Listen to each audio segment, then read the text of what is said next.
4팀 클라우스 슈밥의 위대한 리셋을 설명해드리겠습니다. 네, 먼저 책에 대해서 전반적으로 요약을 해보면 코로나19가 무너뜨린 사회 경제적 시스템의 현실과 팬데믹 이후에 지속 가능한 새로운 질서를 구축하기 위해서 정교한 리셋의 방향을 책에서 말해줍니다. 그러면 코로나가 종식된 이후 어떤 변화가 있을지 상상이 되십니까? 저는 먼저 1차원적으로 우리가 이때까지 마스크를 되게 오랜 기간 썼기 때문에 마스크를 벗는 그 상황이 온다면 가장 저한테는 새롭게 다가올 것 같고요. 다른 내용은 이제 책에서 많이 배울 수 있었는데 저는 이번에 사회적 리셋이랑 기술적 리셋이라는 내용에 대해서 준비를 했어요. 먼저 얘기를 하기에 앞서가지고 여러분들은 포스트 코로나 시대에 경제 성장이나 사회 복지 중에 뭐가 더 중요하다고 생각하시나요? 저는 사회복지가 더 중요하다고 생각합니다. 저는 경제 성장이 중요하다고. 근데 이 책의 저자는 경제 성장보다는 사회 복지가 약간 더 중요해질 것이다라고 이렇게 예상하고 있어요. 먼저 역사적으로 팬데믹이 있었잖아요.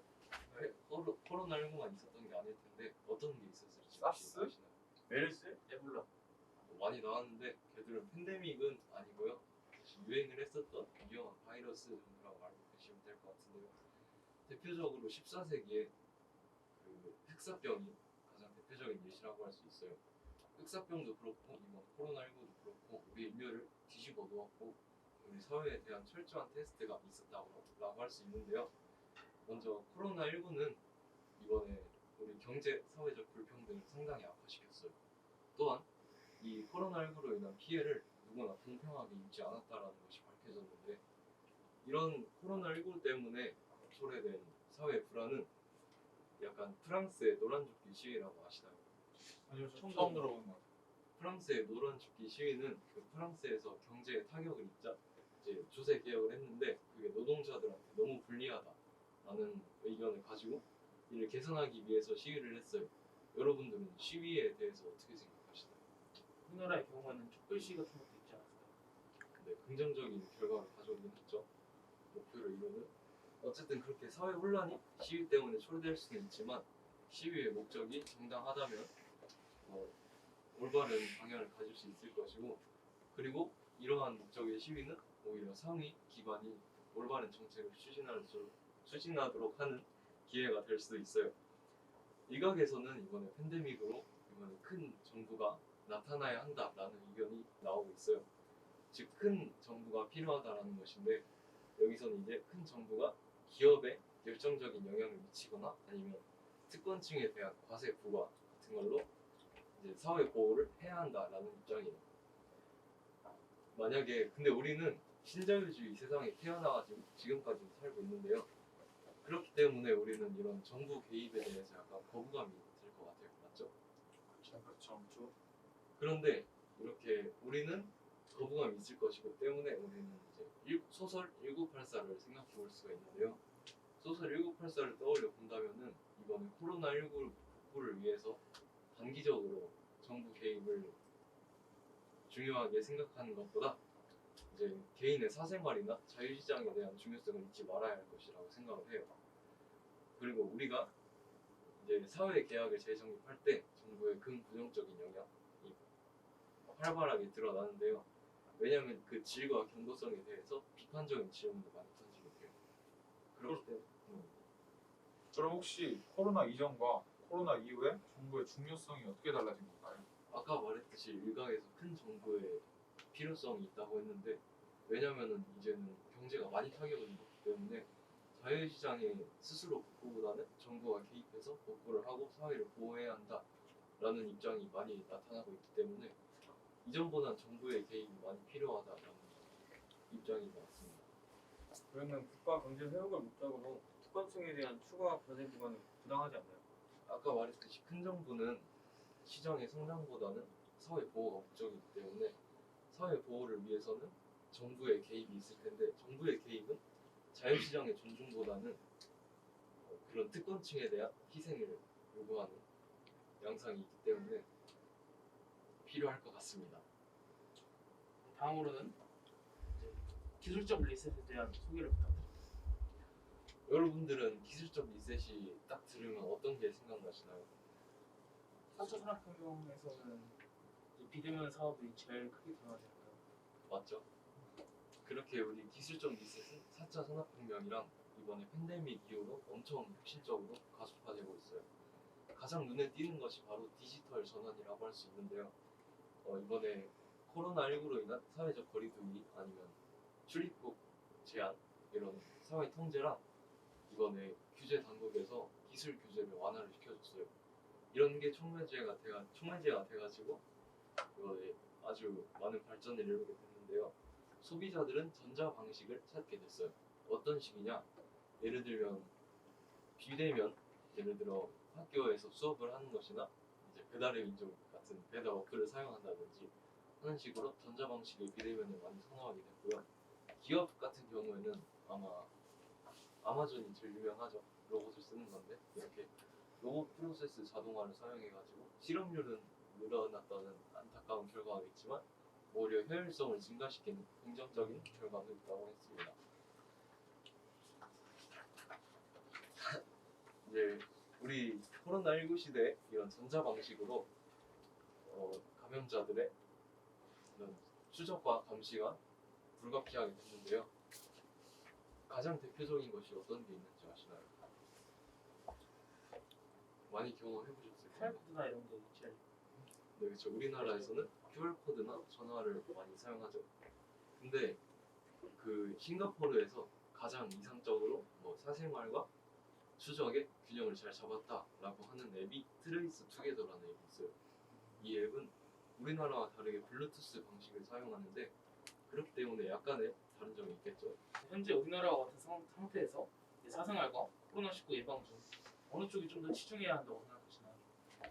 저는 좀 사생활에 신경을 해야 될 것 같다고 저는 생각합니다. 건강이 두 개에서 코로나19 예방에 대해서 근데 사실 이런 질문에는 정답이 없는데요. 이 책에서 저자의 의견도 어느 쪽에 치우치는 의견이 아니라 우리 모두 해봅시다라고 설명을 하고 있어요. 먼저 이번 코로나19로 인한 추적과 감시는 그리고 사생활은 그 절충점을 찾기가 굉장히 어려워요. 예를 들어서 너무 많이 사생활에 대한 그 무시를 한다라고 하면은 디스토피아적인 세계가 올 수 있다라고도 의견이 나오고 있어요. 우리가 소설 1984를 일전 언급했는데 1984를 떠올려 본다면 극단적인 디스토피아의 예시이지만 우리 세상에 충분히 실현될 수 있는 또 우리가 상상할 수 있는 디스토피아적 세계가 그렇게 거리가 멀지 않아요. 때문에 저는 개인적 의견인데요. 저도 아까 마찬가지로 사생활에 좀 더 비중을 둬야 한다고 생각을 하고 있어요. 왜냐면은 우리가 아까 말했던 1984를 떠올려 봤을 때 그리 밝지 않은 미래가 될 수도 있기 때문이라고 생각을 하기 때문이에요. 이제 저자의 의견인데요. 저자는 권리와 자유를 희생하지 않고 혜택을 이용하는 것은 통치자들과 우리의 몫이다라고 이야기를 하고 있어요.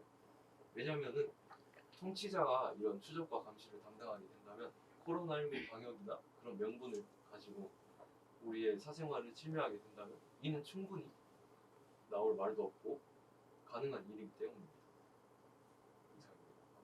다음으로는 팬데믹으로 인한 지리적 정치적 상황을 동아 씨가 설명을 해주실 건데요. 혹시 동아 씨, 그 팬데믹 이후에 지정학적 문제나 강화된 지정학적 문제는 어떤 것이 있을까요? 우선 대표적 예시로 코로나19 이전에 중국과 미국의 경쟁이 좀 더 강화되었다는 것입니다. 포스트 코로나 시대에 선두에 서기 위하여 미국과 중국이 많은 경쟁을 펼치고 있는데요. 여러 정책적인 경쟁뿐만 아니라 이제 백신을 두고 중국은 자국산 백신을 개발도상국에 전달하고 미국은 일본과 EU 등 핵심 동맹국에 백신을 지원함으로써 여러 경쟁을 펼치고 있습니다. 그러면 우리나라는 코로나와 관련된 국경 통제 수준을 어느 정도로 했어야 될까요? 이제 코로나 바이러스의 위험성을 파악하고 다른 국가들의 반응을 기다리기 이전에 이제 바이러스의 발생 지역과 가까운 우리나라는 중국인들이 입국을 제한하고 외국에 있는 국민들을 우리나라 한 곳에 재빨리 입국시켜야 했다고 생각하는 부분입니다. 혹시 그러면 코로나 바이러스와 환경과의 관계는 어떤 것이 있다고 생각을 하시나요? 코로나19 환경은 생각보다 가깝고 많이 얽혀 있다고 생각합니다. 일단 전염병 출현으로 가속화된 생물 다양성 감소와 코로나19가 기후변화에 미치는 영향까지 환경은 예측 불가능하고 특이한 방식으로 이제 상호작용하고 있다고 합니다. 단연간 연구원들은 열대림 같은 곳 자연환경에서 많은 이제 야생동물이 인간에게 위협이 된다고 생각해왔습니다. 이제 지금까지 나왔던 댕기열이나 에볼라, 에이즈 바이러스처럼 이제 많은 위험한 질병들이 모두 자연에서 나왔기 때문입니다. 이제 코비드-19 바이러스와 동물의 관계를 살펴보았을 때는 이제 박쥐라는 사실은 확실치는 않지만 연구 결과를 보았을 때 동물에게 나온 바이러스는 틀림없다는 것입니다. 이처럼 코로나 바이러스와 환경은 복잡한 관계를 가지고 있고 뿐만 아니라 이제 대기오염 정도가 코로나 바이러스의 감염에 영향을 미친다는 연구도 있습니다. 그러면 인간과 동물의 불필요한 접촉을 막는 방법이 뭐가 있을까요? 이제 정확한 정책은 아직 존재하지 않고 정부에서 이러한 얘기를 나눈 적이 있습니다. 인간과 야생 동물이 접촉하기는 흔치 않기 때문에 관리 사각지대에 있는 동물 전시나 야생 동물 카페를 규제하고 야생 동물이 무분별한 수입, 소유, 판매를 금지해야 된다는 것입니다. 다음으로는 이제 미시적 차원의 리셋에 대하여 정준우 씨께서 말씀해 주시겠습니다. 네, 우선 제가 소개시켜드릴 부분은 바로 이 미시적 차원의 리셋입니다. 이 부분에서는 디지털화의 가속화, 그리고 정부와 기업의 관계, 그리고 다양한 사회적 상호작용에 대해서 알려주고 있습니다. 지금은 포스트 코로나 초창기이지만 현재 강력하면서 새롭게 또 가속도가 붙는 트렌드가 하나 생기고 있습니다. 혹시 태현 씨 이 트렌드가 뭔지 아시나요? 비대면 스위트라고 생각합니다.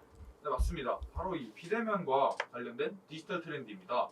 이 가속도가 붙은 트렌드의 하나의 예로 디지털 전환을 예로 들 수 있는데 코로나 이전 시대 디지털 전환은 아직까지에게 저희에게는 좀 먼 미래라고 생각을 하고 있었습니다. 하지만 코로나 이후 온라인 서비스가 확대되면서 사람들은 모바일과 컴퓨터 활용 농도가 많이 늘어남에 따라 우리에게 좀 더 친숙하게 다가오고 있습니다. 이에 따라 사람들은 자연스럽게 디지털과 관련되어 비대면을 추구하고 있습니다. 그렇다면 도규 씨, 혹시 비대면 서비스에는 어떤 것이 있는지 아시나요?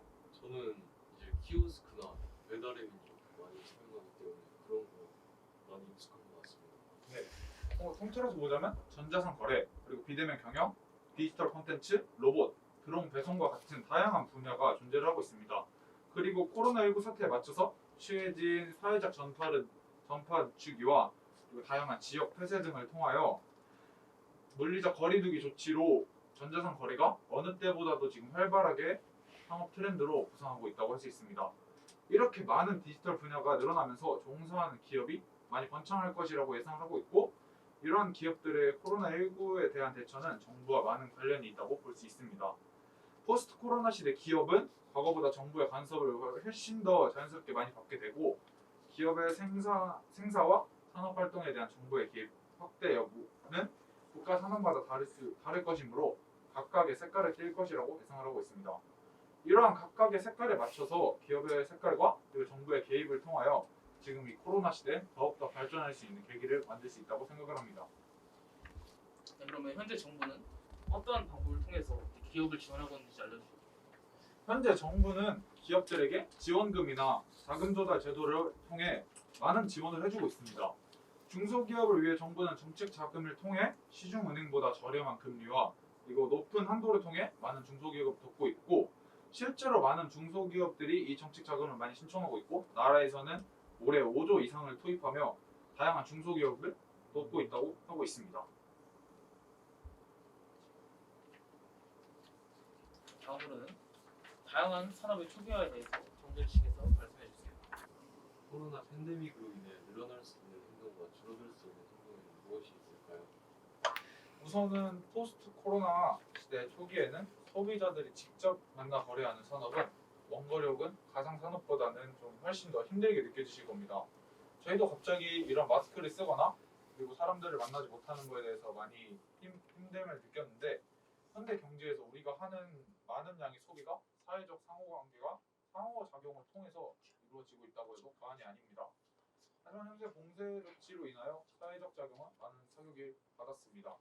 이들 중에는 여행, 관광, 스포츠, 오락 등등 경제활동과 고용에 매우 큰 비중을 차지하는 분야가 많았는데 이는 코로나19로 인하여 줄어들 수 있는 행동이라고 생각을 합니다. 이러한 대면 분야가 많이 줄어듦에 따라 자연스럽게 비대면 분야는 사람들이 많은 관심을 가지고 이에 따라 많은 행동이 늘어날 것이라고 생각합니다. 실제로 사람들이 흔히 집에만 있는다고 표현하는 집콕의 단어가 그 코로나 이전 상황보다 코로나가 터지고 나서 642% 정도 그 올라간 것을 볼 수 있었습니다. 이렇게 사람들은 집에서 잘 나오지 않으려고 하고 이에 따라 자연스럽게 비대면 분야가 많이 올라가고 있는 것을 볼 수 있습니다.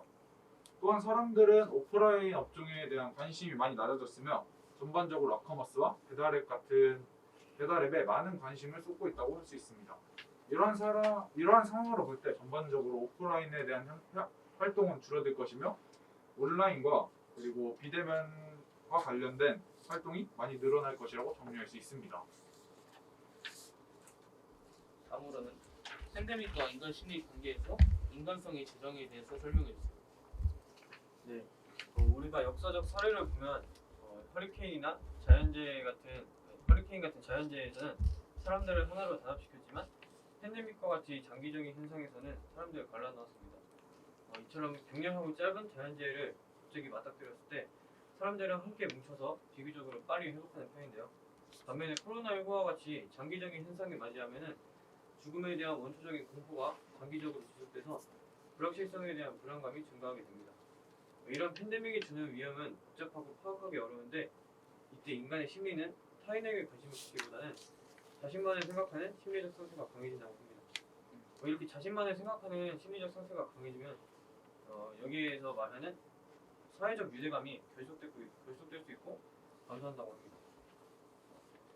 그럼 혹시 팬데믹으로 인한 불확실성은 어떠한 결과를 초래할 수 있나요? 일단 스포츠 산업만 봐도 팬데믹으로 인해서 지금 유럽 축구가 많이 지금 관중도 못 들어가는 그런 현상에 처해 있는데 이렇게 하면 수익이 줄어들기 때문에 강팀의 경우 자기들끼리 묶어서 하나의 리그를 만든 슈퍼리그라고 만들었습니다.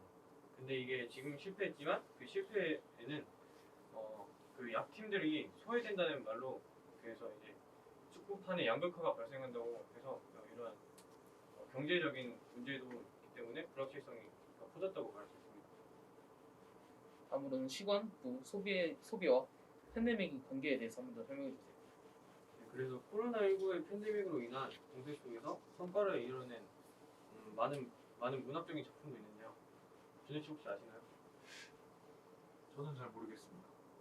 이제 셰익스피어의 비너스와 아도리스라는 작품이 있는데 이 작품이 나올 시기가 코로나19와 같은 팬데믹 시기가 장기적으로 이루어졌을 때라고 해요. 그래서 이처럼 팬데믹 시기로 인해서 인간의 창의성이 더욱 돋보이는 그런 현상이 나타난다고 하고 또한 팬데믹은 시간과 관련되어 있는데 팬데믹 기간 동안 우리는 문화 속에서 모든 것이 그 어느 때보다 훨씬 빨리 지나가는 그런 극한적 속도 시대를 맛본다고 합니다. 그렇기 때문에 우리는 심리적으로 더 강한 회복력을 가져야 하고 그런 심리적 속도를 늦추고 살아야 되는 의식을 가져야 된다고 합니다. 그러면 팬데믹 시기에 인간의 문화에 영향을 미친 4차 산업 기술은 무엇일까요? 일단 우리가 코로나19를 겪기 전에는 그냥 대면으로 재택근무 같은 문화가 활성화되지 않았었는데 코로나19 팬데믹이 딱 맞닥뜨리고 나서서 이제 줌이나 비대면 서비스를 이용해가지고 집에서도 그 근무를 원활하게 할 수 있도록 일종의 문화가 형성됐다고 저는 생각합니다. 코로나로 인해 벌어진 문화 양상은 어떤 게 있을까요? 저희가 코로나가 나타나기 전에는 그냥 마스크를 끼는 것이 단순한 감기나 그런 단순한 질병에 있을 때만 몇몇 사람들만 마스크를 착용했었는데 이제 코로나가 나타나고서 모든 사람들이 다 같이 마스크를 껴야 되고 이것이 일상화가 돼야 되기 때문에 이런 마스크 착용 같은 것이 일종의 문화화가 되었다고 저는 생각합니다. 감사합니다. 네, 그럼 이제 이 책은 어떤 책인지 한번 이제 마무리 지어주시겠습니까? 네, 이제 한번 이 책을 간단하게 소개를 해보자면 이제 포스트 코로나 대비를 위한 기념서라고 생각을 해요. 다들 동의하시나요? 네, 동의합니다. 좋아요. 솔직히 이 책을 읽고 생각보다 많은 지식을 얻을 수 있었고요. 포스트 코로나에 이만큼 많은 변화가 있을지 몰랐다라는 생각이 들었어요. 그렇죠. 혹시 포스트 코로나가 이제 머지 않았을 텐데 얼른 코로나 종식이 되길 바라면서 여러분들도 포스트 코로나에 관심이 있으시다면 꼭 한번 읽어봤으면 좋겠습니다. 감사합니다.